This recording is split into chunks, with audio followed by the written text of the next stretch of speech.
Today, I want to talk about cultural formulation when you are doing your case conceptualization in play therapy. So, I'll talk a little bit about what case conceptualization is, because that's a really fancy term. And some of you may not be familiar with it. If you have been watching some of my previous live stream episodes, then you probably will be familiar with it because I've been talking about case conceptualization and play therapy for a few weeks now and the different aspects of case conceptualization, especially in play therapy, and the importance of case conceptualization to get that impact that you're looking for your clients. And really understanding the cultural aspect of case conceptualization is an important part of that competency to really understand your clients and their families holistically. It also makes sure that you're checking your own biases and you're making sure you're not misdiagnosing because you've attributed a certain type of behavior to something like refusal or some other kind of maybe not so positive aspect of your client when it may actually be their cultural norm. And so understanding that is critical for developing that therapeutic rapport with your clients and their parents or guardians, as well as making sure you can effectively help them navigate through all of the phases of the treatment process. Because we know when we're in the middle of the treatment process, even in play therapy, when we're looking at the child holistically and thinking in terms of child within context of family and community, then we know in the middle phases of treatment, that's kind of where the rubber hits the road, can get a little challenging. You have to overcome and help navigate around a few of those um, challenges that come up in the play therapy process. And if you don't have that strong therapeutic rapport with your clients, then you may lose them. So, and sometimes that can be easier said than done, and sometimes it can be um, actually not too bad. So, if you're joining me live today, I would love to know who's here. Go ahead and post your name in the comments, post where you're from. I am Kathy Spooner. I'm a licensed clinical social worker and a registered play therapy supervisor here in the United States. And I have been in the child and adolescent mental health field for over 30 years now, supervising and training, doing consultation for about the last 15 years. And so I stream live every Wednesday at 7 a.m. Pacific time here in the United States and talk about all things play therapy and expressive arts to pass along my knowledge of 30 years and all my knowledge through the consulting and supervising process. I have an online play therapy consultation supervision program called Play Therapy Academy. So I'll talk a little bit more about that at the end if you're interested in getting into some kind of additional support to level up your play therapy skills. I'll also talk about some of the online courses, trainings, in-person trainings I have going on if you're interested in that. One of the things that I have been really focusing on lately is really getting some of those core competencies in play therapy to get a really strong foundation. Because if I love using the analogy of building a house, we know if we don't have a strong foundation, then it's not going to bear up the weight of the house, so to speak. So, for the play therapy metaphor, that has to do with building up your theoretical model foundation. And how do you take that theoretical model and apply it, as well as some of these core competencies that the Association for Play Therapy has identified that we need to develop mastery with, regardless of our play therapy model. There are some things that are consistent across all the play therapy models. And it's been my experience when we develop competency in these, then the quality of services that we provide really exponentially increases. That's a process, it takes time. We all know in the mental health field that requires also getting some mentoring, um, AKA play therapy supervision and consultation. And learning how to do that will definitely help you make more of an impact, because that's the reason you do this, right? This is why we all do it. We want to make a difference, we want to make an impact. And to do that, it's really important, in my opinion, to get these core competencies, to gain mastery with them. And so that's why I've been talking a lot about some of these core competencies. I've developed an online course series called Getting Grounded in Play Therapy Excellence. These courses are really focused on some of these foundational skills of play therapy. So like the first online course, they're all self-paced, so you can take them whenever it's convenient for you in your time zone. So the first one is Getting Grounded in Play Therapy Foundations. That's a core one for play therapy, becoming a play therapist. The second one I have out currently is called Getting Grounded in Play Therapy Case Conceptualization. And so a lot of what I've been talking about over the last several weeks is information that I've gathered and put together in this course. I go into more depth in the course. I walk you through step by step how to do it. And at the same time, I think these are important things for us to be talking about in the play therapy community, because I don't think they come up very often. I think in some ways we kind of take them for granted. One of the things that I've found as I've been over the last 15 years, especially the last, I would say, last 10 years, is really not really understanding the importance of case conceptualization and how that can make a huge difference in the quality of your play therapy services.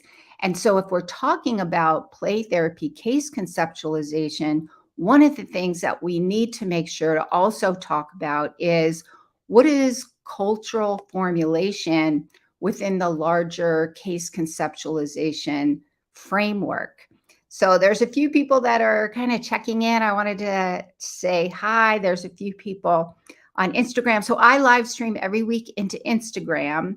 And then I use a streaming platform called StreamYard to live stream into my private Facebook group. So if you're a play therapist or wanting to learn play therapy on your child and adolescent therapist using play and expressive arts, you may be interested in this Facebook group. It's called Play and Expressive Arts Therapy Playground. You do have to answer all the questions in order to get into the group. I always like to say that because on a regular basis, they don't get in sometimes. So just make sure if you want in the group and you're a child and adolescent therapist using play therapy and expressive arts, just make sure you answer all the questions. So I have Natalie. Looks like Natalie's from LinkedIn, from Australia. It's midnight here. Unfortunately, I may not be able to stay. However, it's lovely to know it happens. It happens. Thank you. I'm an accredited mental health social worker and registered play therapist. That's so awesome. And also, Natalie, or any of you who are in a very different time zone for me, as an FYI, these live streams will automatically generate into a recorded replay. You can't join in. I mean, you can join in after the fact and post in the comments after the fact. I love that, interacting with people and kind of engaging. I think it's really cool to learn what people are doing around the world using play therapy and helping children, adolescents, and families heal, and how play therapy is being done in other countries and other cultures. So I think that's really cool. That's one of the nice things about the internet, is we get that ability to interact and engage with people around the world. So that is really cool. And so on Instagram, looks like we have a couple of people, Davnia, I hope I pronounced your name correctly, from Malta. That is so cool. I have to tell you this. My dad, he was in the Navy. So this is, of course, back in the 50s and 60s, uh, probably more the 60s. But I remember my dad would go on these, I promise you this applies. Uh, my dad would go on these 6 month cruises, and he'd be gone for like 6 months at a time, but he would always come back. But one of the places my dad talked about all the time that he absolutely loved was Malta. So that is cool. I would love to kind of see that area just because my dad talked about it so much. So we have also child counselor, uses creative therapies. That's awesome. It's 4 p.m. there. Yeah, I think you guys, that's interesting too, because that's good for me to know, because I was thinking in Europe it was 3 p.m. I probably should have looked at my world time clock better. So yeah, that's interesting. 4 o'clock there. Yeah, it's 7 a.m. where I am on the West Coast here in the United States. So that is awesome. Welcome. So glad you guys are here. I would love to know who of you are using case conceptualization, and have you even heard about case conceptualization in your play therapy training? My experience is that we don't really talk about it too much, which is why I think it's important to have these conversations.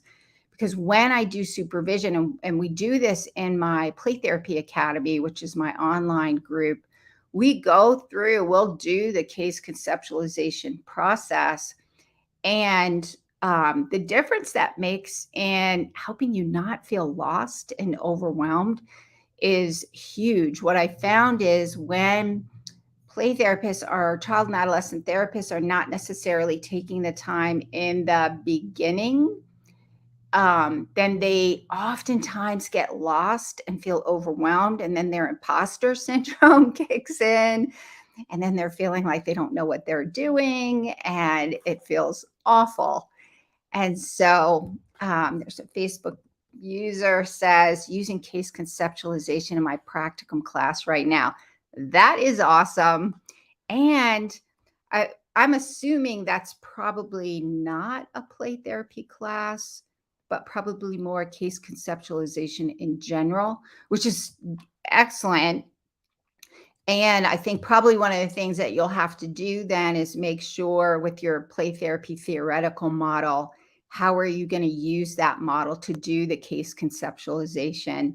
So that's one of the things that I do in my case conceptualization course, the Getting Grounded in Play Therapy Case Conceptualization, because there's a book, if you're interested, this book is golden.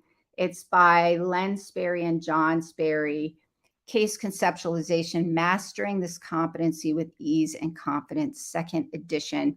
Also, the DSM-5 has a whole section on clinical cultural case formulation in there. And so what I've done is I took a lot of the information from here and the DSM and other resources, and kind of used a play therapy lens if you're using your case conceptualization from play therapy.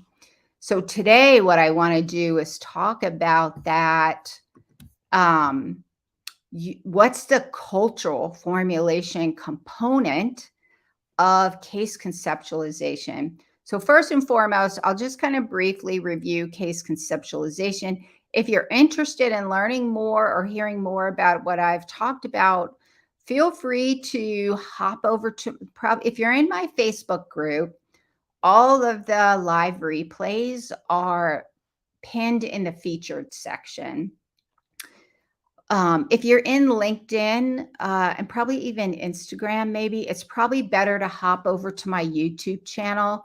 My YouTube channel is Kathy Spooner, Renewing Hearts Training. And if you click in the live tab, all of the replays are over there. Feel free to, if you find this information helpful on the YouTube, please feel free to like it and share it across your social media platforms. On my YouTube channel, you can subscribe so you get, and click the notification bell so you do get notified. But all the replays are there. So the book title is Case Conceptualization.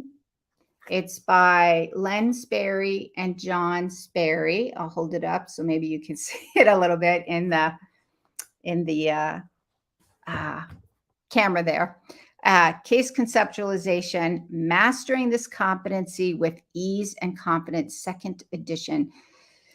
And it's the book is a really good book. I highly recommend it. I don't get any kickbacks from this book. I just really think it's a good book. I like to let people know about it, especially in the play therapy world, because we don't really talk about it that much. So case conceptualization is essentially gathering information to identify exactly what's going on. What are the roots underlying the behavior and what patterns are sustaining it? So why is it, what specifically is happening and why is it happening? And that requires looking at some of the patterns within the family system. The reason it's important is kind of what I've already talked about already, is it's really getting that case conceptualization gives you a better idea of what actually is going on, so that when you are determining what play therapy intervention model, so this is a treatment, it ties directly in with treatment planning, and I'm going to talk a little bit more about that later.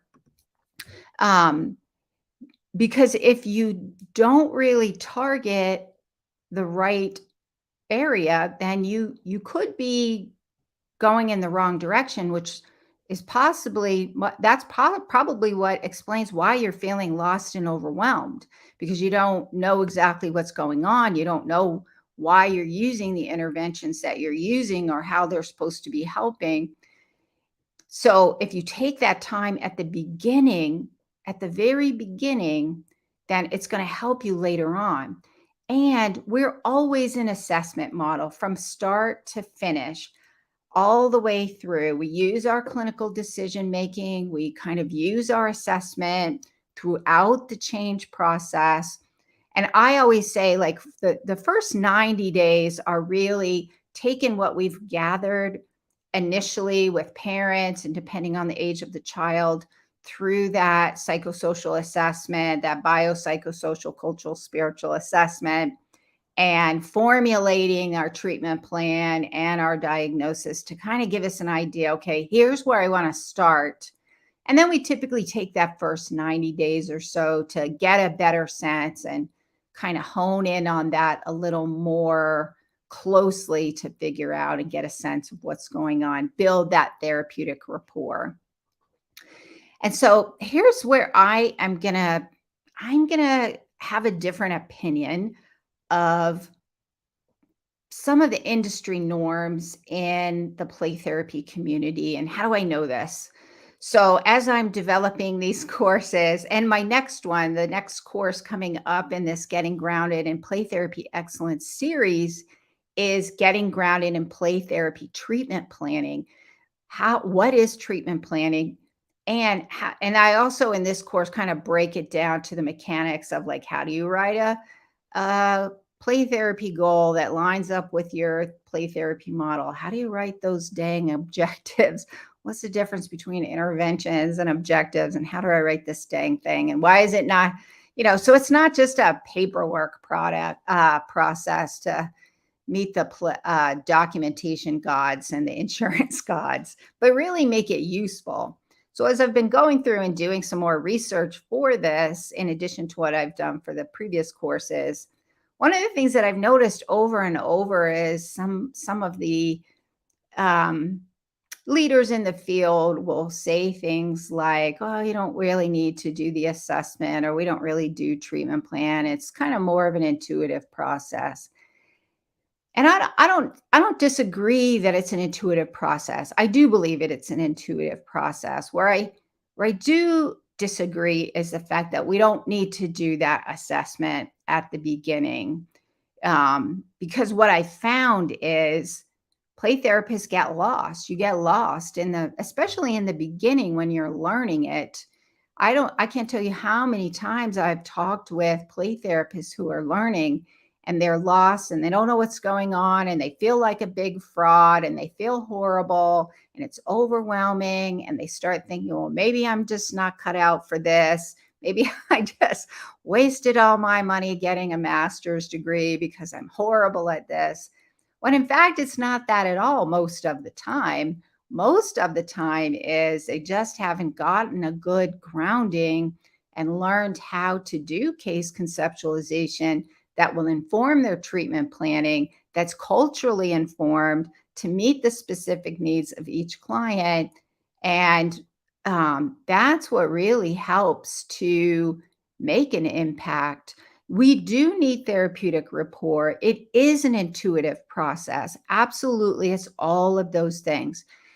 And in my opinion, it's not either or. It's not black and white. It's not binary, no assessment or only assessment. It's not that way. It's the balance and the blend of both pillars of treatment that you bring your personality and your kind of flavor into the play therapy process with that balance. And that will help you navigate through the play therapy process and make the impact that you want to make. That's why we do it. It's a hard job.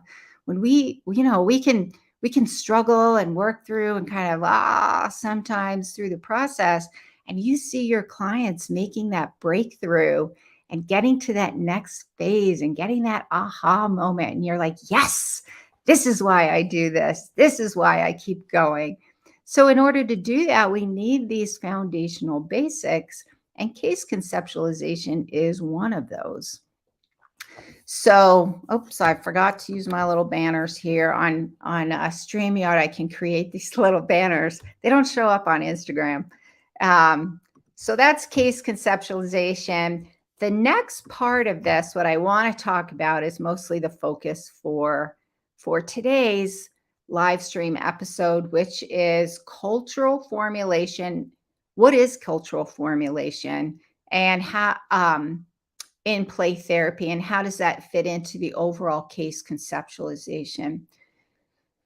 So, cultural formulation is essentially you're recognizing the role of cultural identity, cultural experiences, cultural values, cultural norms, traditions, beliefs on your client's overall well being and their functioning, and how these factors promote resiliency. So you're always wanting to make sure you look for some of the resiliency. These are the things you want to support, and where some of these factors may be contributing to the problem. And if you've been working with children and adolescents for a while now, and you work with children and families from cultures outside of your own, whatever country you're living in, and let's say the child has grown up predominantly, I'll say like here in the US, what we find is children who are raised predominantly in the US and have parents who were raised predominantly in other cultures. Those two can be a clash sometimes, and those are usually the ones we're seeing in our office. So the goal is, how do you help them navigate through that? First, though, you have to understand what it is. You have to understand what that cultural identity is and which family members are ascribing to that cultural identity, and what varying degree do they kind of identify with their culture, or what ways are they rejecting their culture, which is maybe part of the problem that the parents and the children are experiencing. So you're looking at that. You want to understand, how do those factors contribute to the problem, And how does culture influence your client's understanding of the problem? How does culture influence parents or grandparents or extended family members or the community in which they are a member of? How does culture influence their understanding of the problem? How, and that's including parents and family members. So you're looking at those things. And in the case conceptualization course, the play therapy case conceptualization course, one of the things that I do is I walk you through how, like, what questions to ask in the biopsychosocial assessment, cultural and spiritual assessment. What questions you want to ask? Why do you want to ask them? Including the cultural formulation piece. And then taking that information, I walk you step by step through the case formulas, case conceptualization process for children and their families using a play therapy lens. And then that's going to help you to do your treatment planning, which is the next course. That course will be coming out in July next month. So how do you take that information? So now you have case formalization. How does cultural formulation help with treatment planning? Because there needs to be a reason, right? There's a reason we're doing this. The whole reason we're doing this is to get really good outcomes for clients so that you can make a difference in their life and be part of that change process with them within that context of a strong therapeutic relationship. So, when you do your cultural formulation and how it impacts your treatment planning is when you're doing your cultural formulation, you're also checking your own biases about culture, especially if that culture is different from your own. You want to, because a lot of times, what's culturally typical, what's the norm in one culture, we often may find that to be we may misunderstand it or misdiagnose it altogether. Um, and so, really understanding where our clients are coming from, meeting them exactly where they are, so you can help them get where they want to be, is really important. It also ensures that you're going to reduce the likelihood of misdiagnosing. If there's something that's a cultural norm for your client's culture, but you're not familiar with it or you're not understanding or recognizing it, it does increase the likelihood that you may misdiagnose your client. And the reason that's important is because you'll be focusing on the wrong thing. And you may be ascribing something as a problem when it may not be the problem. It may just be their way of being. And then that's your own bias showing up in this formulation process. So the importance of it is to make sure that you're accurately recognizing how culture plays a role in the problems your clients are experiencing, as well as recognizing any of those resiliency factors.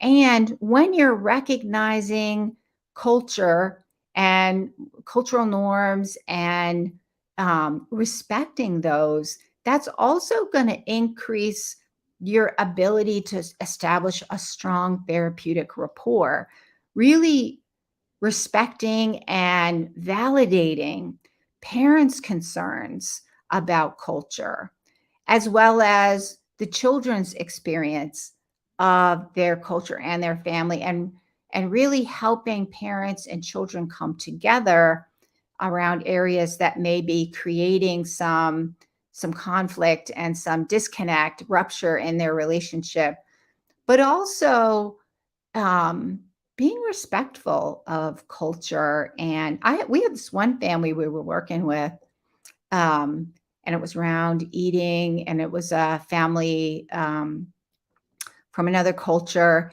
And so, in that culture, food is huge, and making sure you're feeding your family and feeding your kids. But for this little client, the food had become a way of dealing with emotions. So there's a lot of unhealthy eating. And so, working through that with mom. And then what mom did, she went on the internet on YouTube and found some YouTube channels focused on cooking the food that is, from her culture, but found healthy ways of cooking the food. And so, working through and respecting that process, I think is really important, and being able to develop that rapport and showing parents that you respect them and their culture, and helping them recognize where this may not work so well here, and this part here in our country, with some of the typical parenting approaches, and from other countries, like here in the US, they don't go over so well. So being able to be respectful, because the intent is to be a good parent. The intent is that they love their child. The intent is they want their child to grow up and be healthy, happy, and productive. We can always join on that intent and build rapport around that, and recognizing some of those positive areas and those positive things about culture, and then work with some of the areas where it may need change. So that is it for today. Um, I'm just going to do a quick recap. So, first and foremost, case conceptualization is an important competency to master in play therapy, because it's the difference between feeling lost, overwhelmed, and feeling like a big giant imposter and getting minimal results, to really recognizing what's going on so you can get amazing results and make an impact and make a difference in the lives of your clients. And again, we want to make sure that we balance out gathering information, doing that assessment process with using your play therapy theoretical lens, because that's going to help to identify your play therapy theoretical lens will influence how you identify and make sense of and describe what the problem actually is. And then using that case conceptualization to do your treatment planning. That will influence diagnosis. Diagnosis is not a bad word. It's not all about diagnosis. And we want to make sure to get an accurate diagnosis, because it gives you an idea what's going on. How many different kinds of anxiety are there? There's a ton. And you want to make sure you understand the difference between, is this trauma, or is it ADHD, or is it anxiety? They all share similar symptoms, but if you don't do that case conceptualization, you're possibly going to miss what are the roots of that and misdiagnose altogether. I have seen that happen over and over. And it's not to say we're never going to misdiagnose. Sometimes we do miss it. Sometimes, we'll start out with one diagnosis, and as we're getting into, the middle part, we're realizing, oh, I think this is probably something else. Those things do happen. But that's not, in my opinion, a reason not to do it in the beginning. That's just kind of where I tend to take a different stand on that particular topic. And so the second thing is, what is cultural formulation, which is really learning how to develop a culturally informed case conceptualization, so that it ensures you understand your client in a holistic way. And this client lives within the context of family and community. And those families and communities come with specific cultural norms, beliefs, values, traditions, ways of understanding and make sense of what your client is going through. So you want to make sure to understand that and create, it does, when you're using that cultural formulation, that cultural lens, you're also creating cultural safety, which is an important part of that therapeutic communication with your client, because culture is dynamic and it's deeply embedded in a person's way of being. So, within the context of that therapeutic communication that you're having, you're more aware of those dynamics of the culture and how those show up within that communication, that interaction in those therapy sessions, and how you might be communicating in a way that may be problematic for your clients, or misunderstanding maybe their way of, like, if they don't understand anything in their culture, they don't want to look like they're a bad parent, or that they don't understand what you're saying. So they may not tell you. And they may just say, yeah, I get it. And they don't. And you're like racking your head, like, why are they not doing what I'm saying is the best thing for them to do? Are they just being willful? Are they a terrible parent? Well, it may have nothing to do with that. It may be that they're a really good parent, but some of those cultural influences are showing up. And so, how does cultural formulation help with treatment planning? If you're aware of your own cultural biases and your preconceptions, and what are some of the cultural influences that are going on with not only resiliency, which are the resiliency factors, you want to make sure you support those. You want to validate those. You want to highlight those. And then that's going to help build rapport. That's going to help build trust. That's going to help you make sure you check your biases and you check your preconceptions about what's going on, to help you make the shift you need to make, while also building that relationship, so that when you make suggestions for change where you may be challenging your client's parents or client outside of what's typical in their culture, but maybe not necessarily, um, that may be causing some conflict, then you're going to help that family be able to get to another place where they can respect culture, and also maybe integrate some of those new things from the new country where they're now living in a way that is comfortable and compatible with the beliefs and values of that particular family. And that's a case by case basis. So if you're and so when you're creating your treatment plan, and you're in that treatment planning process to figure out what type of play therapy model are you going to use, what kind of interventions are you going to use, who's involved in the treatment process, how often are parents going to be involved, how often are you going to see with kids, what are you going to do with them in the sessions, all of those things, you're going to have a much more grounded, holistic, accurate, and respectful process in the play therapy process. So that is it for today. If you found this information helpful, please like it and share it across your social media platforms. All of the replays, if you ever want to watch any of the past ones, you can, if you're in my Facebook group, you can pop into the featured section. They're all in there. Otherwise, you may want to just pop over to my YouTube channel, Kathy Spooner, Renewing Hearts Training. Click on the live tab, and all of my live replays are in there on all kinds of different topics. Please feel free to share those as well. If you're interested in Play Therapy Academy, if you're interested in online play therapy consultation, also known as supervision, I do have a few openings left in my play therapy group. I have one on Saturday and one on Wednesday evening, my time, one on Saturday morning, my time. In Play Therapy Academy, it's really hands-on. We have a case presentation schedule, and people in the group will present their schedule. We'll talk about case conceptualization. What specific play therapy model are you using? How are you applying the model? We give lots of feedback.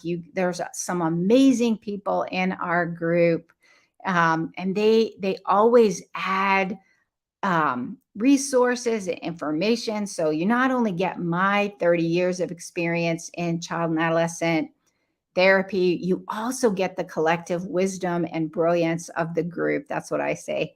And then also in Play Therapy Academy, it's a program that includes the twice a month online groups, as well as all of the courses from the Getting Grounded in Play Therapy Excellence series. In addition, we have a group chat for support in between session. There's some other bonuses that come with Play Therapy Academy. If you don't need Play Therapy Academy and you already have supervision with someone, or maybe you're already in RPT, but you want to take some of these courses, they're available a la carte, so to speak. You can buy them separately. Just pop over to my website. The one that I've been talking about recently is Getting Grounded in Play Therapy Case Conceptualization. I have some other courses over there as well. If you're interested in the courses, you can pop over to my website, which is rhplaytherapytraining.com. The courses will be on the courses page. If you're interested in Play Therapy Academy, then pop over to the website and go on the supervision page. You'll see information about Play Therapy Academy, and you can schedule a free 30-minute call with me, a video call. We could talk about Play Therapy Academy, see if it's a good fit for you. I do only have a few spots left. So if you're interested, you probably want to contact me sooner rather than later, because I'm not doing, when they close, they'll be closed for a while until somebody is not doing it anymore. So, all right. So I will see you next week, and have a good week. Bye.